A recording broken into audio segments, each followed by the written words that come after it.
আজকে আমরা আলোচনা করব নবম এবং দশম শ্রেণীর হিসাব বিজ্ঞান বইয়ের দ্বিতীয় অধ্যায় লেনদেন সম্পর্কে।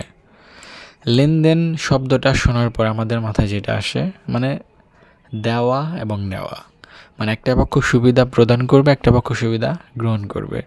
যে পক্ষ সুবিধা গ্রহণ করবে সে ডেবিট, আর যে পক্ষ সুবিধা প্রদান করবে সে ক্রেডিট। আসেন এর একটু বিস্তারিত আলোচনা করি। ধরেন আপনি একজনের কাছ থেকে কিছু টাকা নিলেন, টাকা নেওয়ার ফলে টাকাটা কার কাছে চলে আসলো? আপনার কাছে চলে আসলো। ধরেন আপনাকে 10,000 টাকা একজন দিবে, মানে আপনি একজনের কাছ থেকে 10,000 টাকা নিলেন, 10,000 টাকা আপনি পাইলেন, তাহলে আপনি কি ডেবিট। আর আপনাকে যে প্রদান করলো সে কি ক্রেডিট, কারণ 10,000 টাকা আপনি পাওয়ার ফলে আপনার নগদ অর্থ বৃদ্ধি পাইছে, তার মানে আপনি ডেবিট। আর যে দিল আপনাকে সে হ্রাস পাইছে তার টাকা, এই জন্য সে কি ক্রেডিট। তাহলে আশা করি ডেবিট এবং ক্রেডিট বুঝাইতে পারছি। এখন আমরা আলোচনা করব হিসাব সমীকরণ নিয়ে। এই অধ্যায়ের সবচেয়ে গুরুত্বপূর্ণ বিষয় হচ্ছে হিসাব সমীকরণ। হয়তো আপনারা অনেকেই জানেন যে হিসাব সমীকরণে বাংলা একটা সূত্র আছে, সম্পদ সমান সমান দায় যোগ মালিকানা সত্য। এটারই ইংরেজি লেখা হচ্ছে এ সমান সমান এল প্লাস ওই। এটার মানে হচ্ছে এতে হচ্ছে কি অ্যাসেট, এ সমান সমান অ্যাসেট, অ্যাসেট মানে সম্পত্তি সমূহ, এ হচ্ছে সম্পদ, এল হচ্ছে লায়াবিলিটিস মানে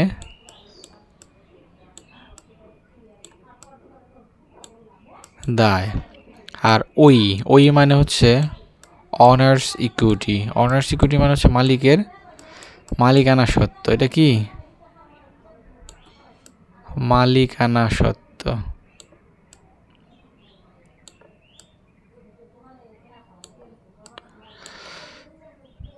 তাহলে হিসাব সমীকরণটা বুঝাইতে পারছি। এখন আপাতত মনে রাখেন এতে হচ্ছে সম্পত্তি সমূহ। তাহলে ব্যবসা প্রতিষ্ঠানের সম্পদ কি কি? সম্পত্তি হচ্ছে নগদ। তাহলে সম্পদ যদি বলা হয় তাহলে একটা ব্যবসা প্রতিষ্ঠানে কি কি থাকে? সম্পদ সমান সমান নগদ, তারপর কি থাকে? ব্যাংক থাকে, তারপরে আর কি থাকে? আসবাবপত্র থাকে,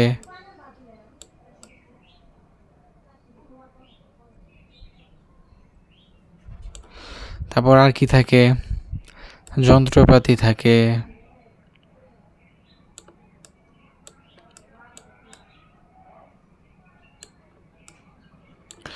তারপর আর কি থাকে? দেনাদার থাকে। আমি একটু সংক্ষিপ্ত লিখি। তো এই সমস্ত কিছু কি ব্যবসা প্রতিষ্ঠানের সম্পদ।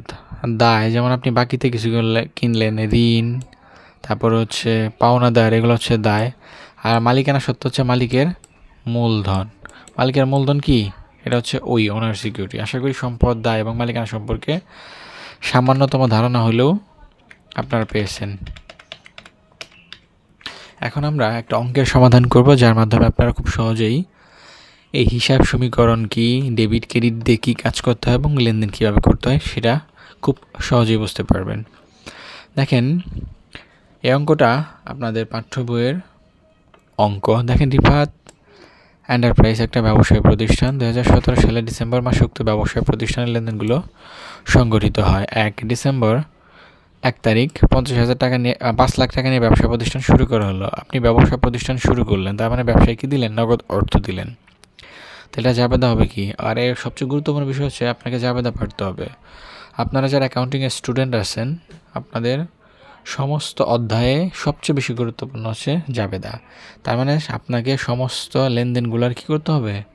জাবেদা জানতে হবে, এবং কোনটা লেনদেন এবং কোনটা লেনদেন নয় সেটা জানতে হবে।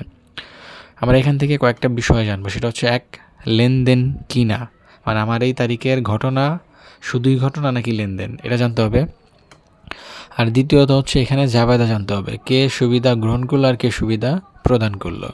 তাহলে 50,000 টাকা নিয়ে ব্যবসা শুরু করলে জাবেদা হচ্ছে নগদান হিসাব ডেবিট, মূলধন হিসাব ক্রেডিট। এরপরে ব্যাংকে 50,000 টাকা নিয়ে একটি হিসাব খোলা হলো। আপনি ব্যাংকে একটা হিসাব খুললেন, তাহলে ব্যাংকের টাকা বৃদ্ধি পাইলো, মানে ব্যাংকে রাখলেন আপনি, তাহলে ব্যাংক কী হলো? ডেবিট। ব্যাংক হিসাব ডেবিট, অপরদিকে আপনার নগদ অর্থ চলে গেল, তারপরে নগদান হিসাব ক্রেডিট। 5 তারিখের জাবেদাটা দেখেন, ধারে পণ্য ক্রয়, আপনি বাকিতে পণ্য ক্রয় করলেন। একটা জিনিস মনে রাখবেন, ক্রয়ের সাথে হচ্ছে পাওনাদার, তাহলে ক্রয়ের সাথে কি পাওনাদার, আমি সংক্ষিপ্ত লিখলাম, পুরোটা লিখে নিন। তাহলে ক্রয়ের সাথে রিলেটেড কি? ক্রয়ের সাথে রিলেটেড হচ্ছে পাওনাদার, আর বিক্রয়ের সাথে রিলেটেড হচ্ছে দেনাদার। বিক্রয়ের সাথে কি রিলেটেড?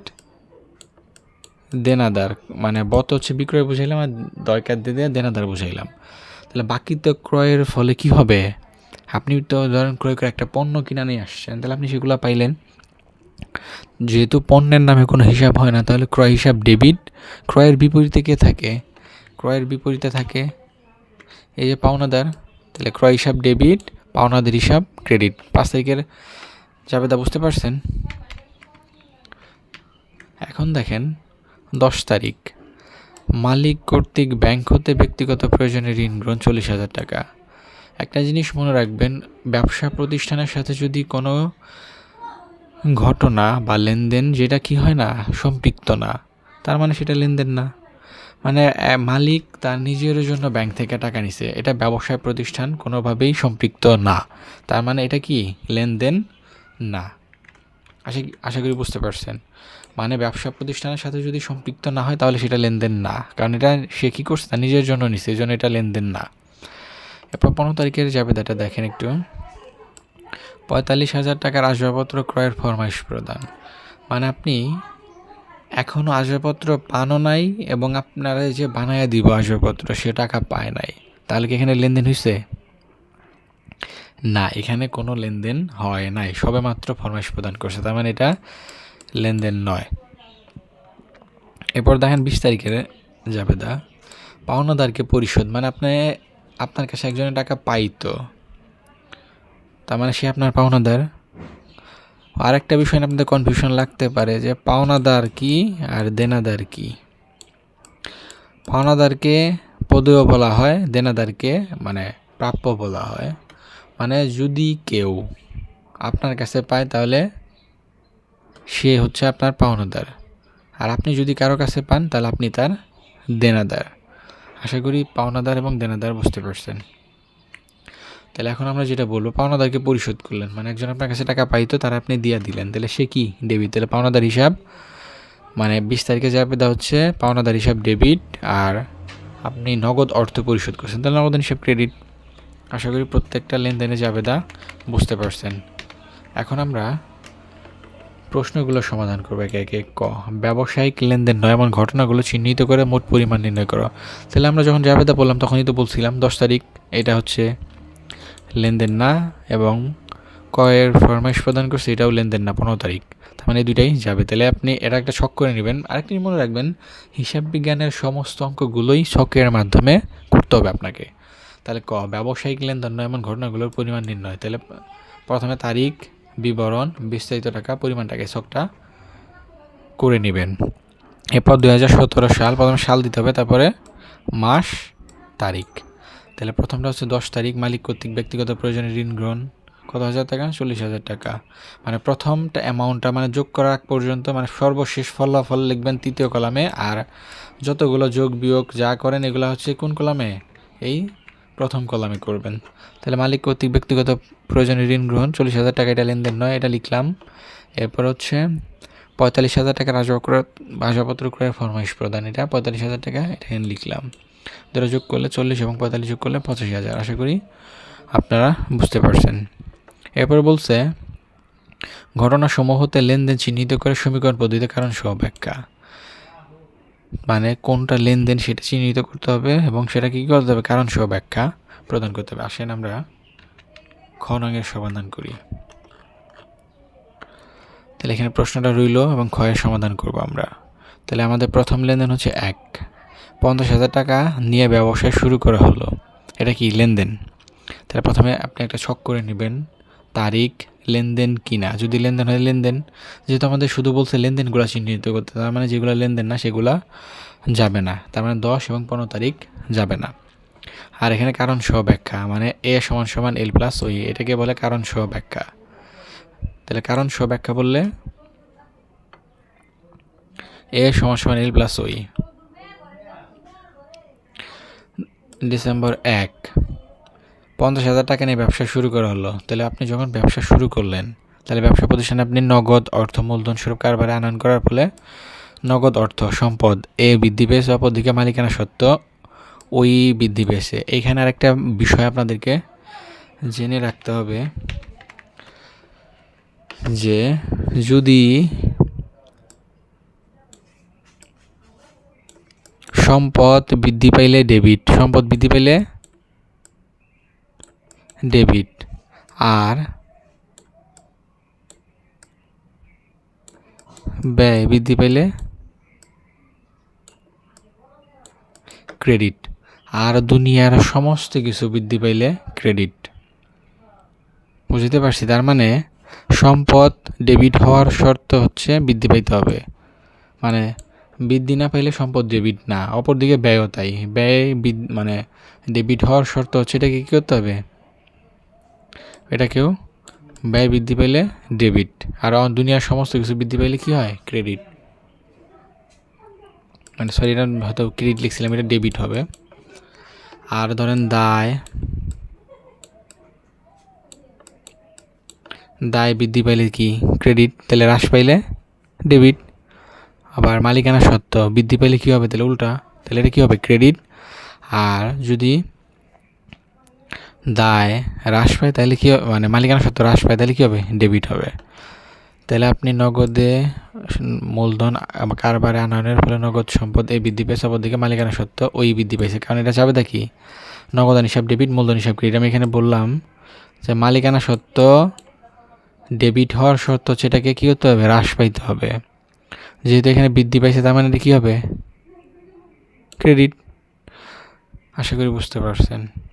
মানে এটা হলো সম্পদ এবং ব্যয়, এই দুইটা জিনিস বৃদ্ধি পাইলে ডেবিট, হ্রাস পাইলে ক্রেডিট।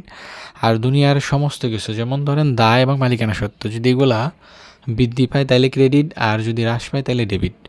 তার মানে এখানে যেহেতু বৃদ্ধি পাইছে তার মানে এটা কী হলো, বৃদ্ধি পাইছে, মানে হ্রাস, যেহেতু এটা ক্রেডিট আছে তার মানে কি, বৃদ্ধি।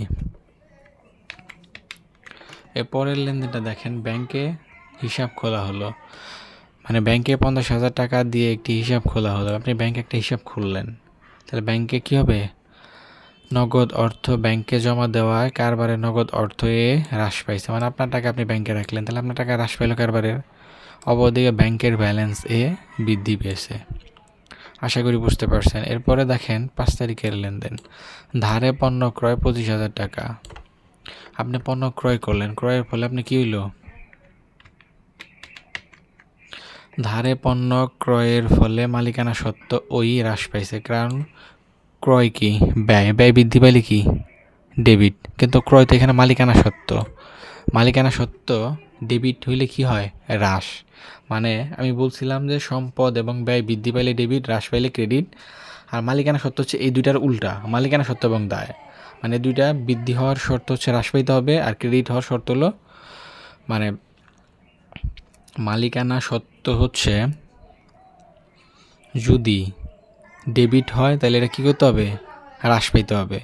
আর যদি ক্রেডিট হয় তাহলে বৃদ্ধি পাইতে হবে। তাহলে এখানে হ্রাস পাইছে, ডেবিট আসে যেহেতু, এই জন্য এটা কী হবে, হ্রাস। অপরদিকে পাওনাদার এল কী হবে, বৃদ্ধি পাবে, কারণ এটা ক্রেডিট হয়েছে, এটা উল্টা শর্ত। আশা করি বুঝতে পারছেন।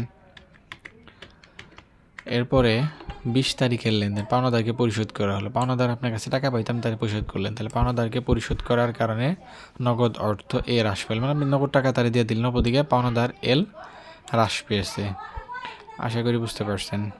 এরপর আমরা আলোচনা করব গণং প্রশ্নের সমাধান। হিসাব সমীকরণ লেনদেনের প্রভাব। আমি বলছিলাম এটা ছকটা একটু মুস্তি করে নিতে হবে। হিসাব সমীকরণের উপর লেনদেনের প্রভাবগুলো ছকের সাহায্যে দেখানো হলো। 1, আপনি উদ্বৃত্ত সহকারেও করতে পারবেন এবং উদ্বৃত্ত ছাড়াও এই অঙ্কের সমাধান করতে পারবেন। তো আপনাকে অঙ্ক করার শর্ত হচ্ছে আপনাকে ছকটা জানতে হবে।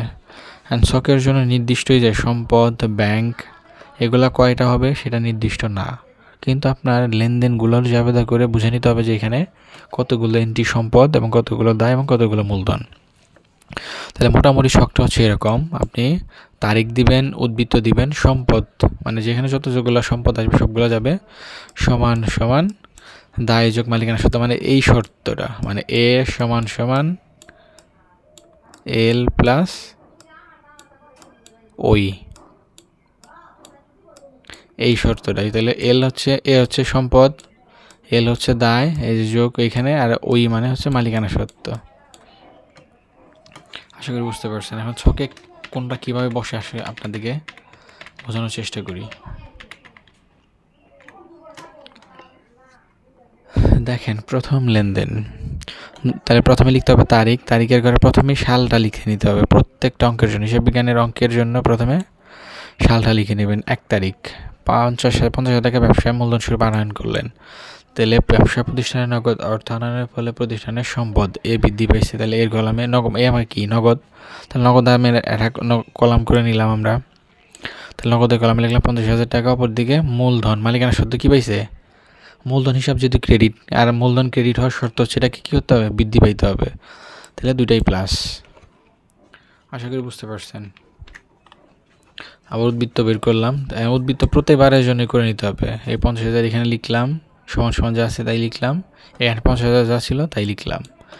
এরপরে দেখেন, ব্যাংকে একটি হিসাব খোলা হলো।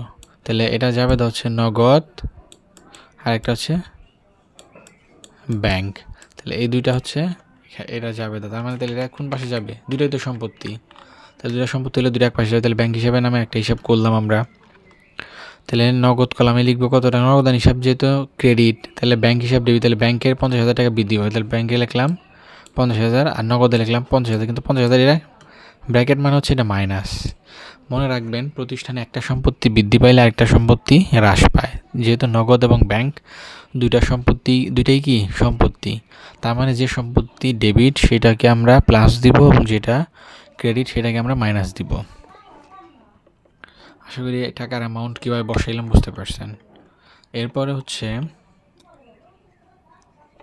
5 তারিখের লেনদেন। ধারে পণ্য ক্রয়, আপনি ধারে পণ্য ক্রয় করলেন। তাহলে ক্রয়ের ফলে আপনার কি তৈরি হইলো, পাওনাদার। তাহলে এখানে দুইটা কলাম যাবে, মূলধন এবং পাওনাদারে যাবে। তাহলে আপনি যাবে দ্বারা কি, 5 তারিখের ক্রয় হিসাব ডেবিট, পাওনাদার হিসাব ক্রেডিট। আমি বলছিলাম যে মূলধন মানে হচ্ছে এখানে ক্রয়, আরেকটা হচ্ছে পাওনাদার, তাই না। ক্রয় হচ্ছে মালিকানা সত্ত্ব, এখন মালিকানা সত্ত্ব বৃদ্ধি হওয়ার শর্ত কি, হ্রাস পাইতে হবে। তাহলে মালিকানা সত্ত্ব মূলধন কি হ্রাস, পাওনাদার এটা হচ্ছে কি দায়, দায় ক্রেডিট, ক্রেডিট হলে কি প্লাস, তাহলে যে প্লাস দিলাম। এবার উদ্বৃত্ত বের করে ফেলাই। এখানে 4,50,000 আছে, এখানে 4,50,000 লিখলাম। এখানে 50,000 আছে, শুধু 50,000 লিখলাম। এখানে 25,000 আসলো, আর এখানে বিয়োগ করলে 4,75,000। মানে সবসময় মানে এইখানে যত টাকা হবে এখানেও সেম পরিমাণ টাকাই বের হবে।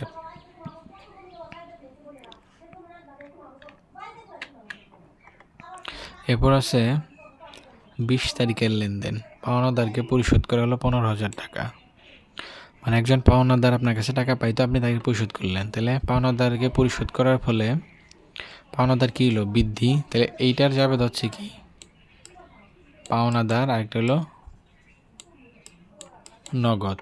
তাহলে পাওনাদার ডেবিট যেহেতু হয়েছে, ডেবিট হলে কি হবে হ্রাস, মানে এটা হচ্ছে সম্পদ এবং ব্যয়ের উল্টা।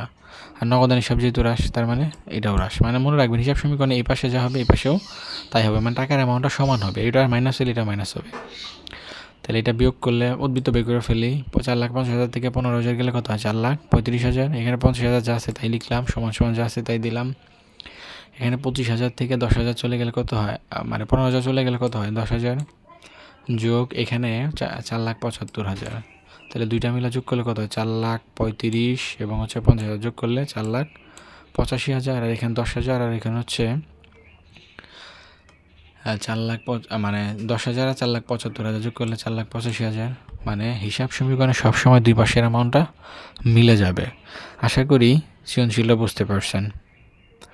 এরকম আরও ভিডিও দেখার জন্য আমার ইউটিউব চ্যানেল এবং ফেসবুক পেজটা ফলো এবং সাবস্ক্রাইব করে রাখবেন।